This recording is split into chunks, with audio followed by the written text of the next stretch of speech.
तोरा कह रहल छो तू मोबाइल लेकर बहुते बिजी रहे छो जितना होना नहीं चाहिए। तू मार ली क्या मैं खाए नहीं तो तोरा मारबे तो चाप चढ़ा देबो तोरा जोका कनिया कर से होश में रहिए।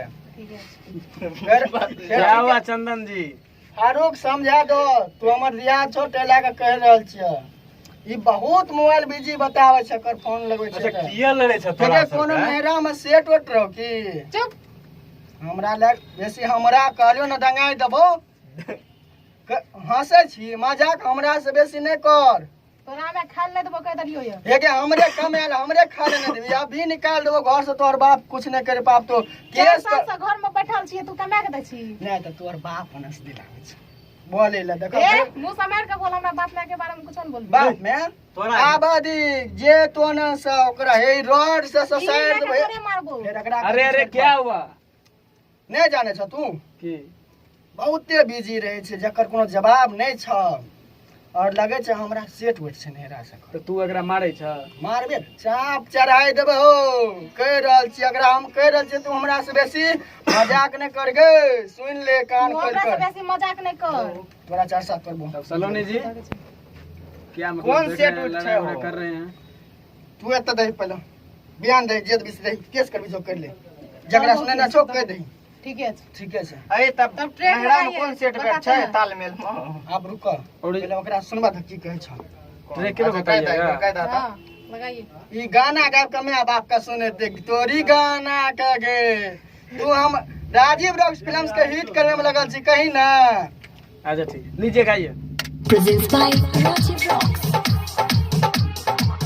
हमके नक ससुर में दीपो ई दोकला के बाजा मारई छो। हमके नक ससुर में दीपो ई दोकला के बाजा मारई छो। भूखल प्यासल काम करियो भूखल प्यासल काम करियो रात में पी कटका होई छो। हमके नक ससुर में दीपो ई दोकला के बाजा मारई छो।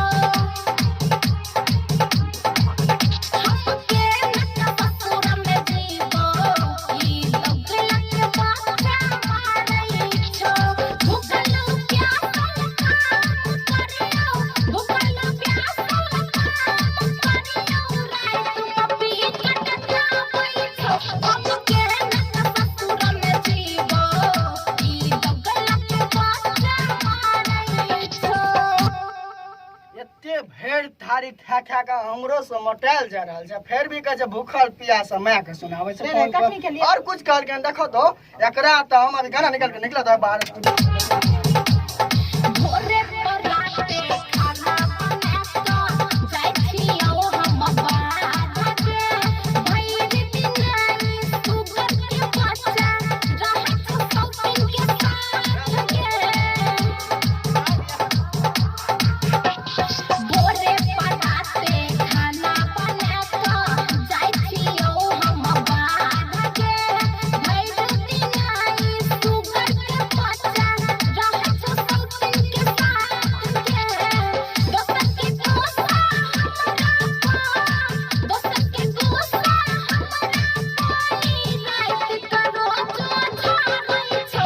हमके नक ससुर में दीबो ई दोकला के बाजा मारई छो। हमके नक ससुर में दीबो ई दोकला के बाजा मारई छो। की कहे नुनू लाल जी एकरा केतनो कमा के दै छियै तब वो यरबे के नाम ले छै ई ने कहे छै तोरा हमरा संग नहीं रहना छो तू सीधा सीधा करी हम तोरा संग नहीं रहबो झूठे से हमरा बदनामी नहीं करी। इतना मारते हैं आप मतलब नहीं तो आप ही बताइए ये बात करेगी नहीं करेगी समझा दीजिए प्यार से। क्यों हमको ना है कुछ धन दौलत का बताइए तू और कुछ कर लेंगे सुनाओ तो अगर की राइटर संजीवन के बात ने पूछही धैर्य तो जीवन के साथ के सिंगर सलोनी के गाना सुनका रह छोट के पास के। राइटर संजीवन के बात ने पूछही धैर्य को जीवन के साथ के सिंगर सलोनी के गाना सुनका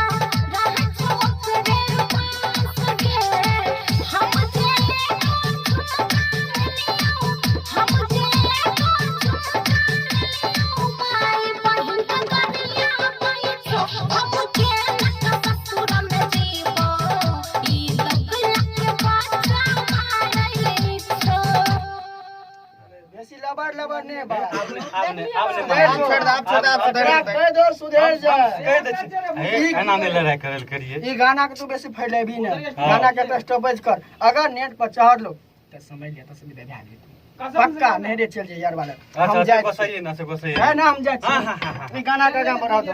अच्छा टेंशन मत लीजिए, नेट पर चढ़ा के हम इसको भेजेंगे नेट हां पर। परमानंद भैया तू चढ़ा दिया। हाँ हम नेट पर वो चढ़ाएंगे। चिल गेले ना।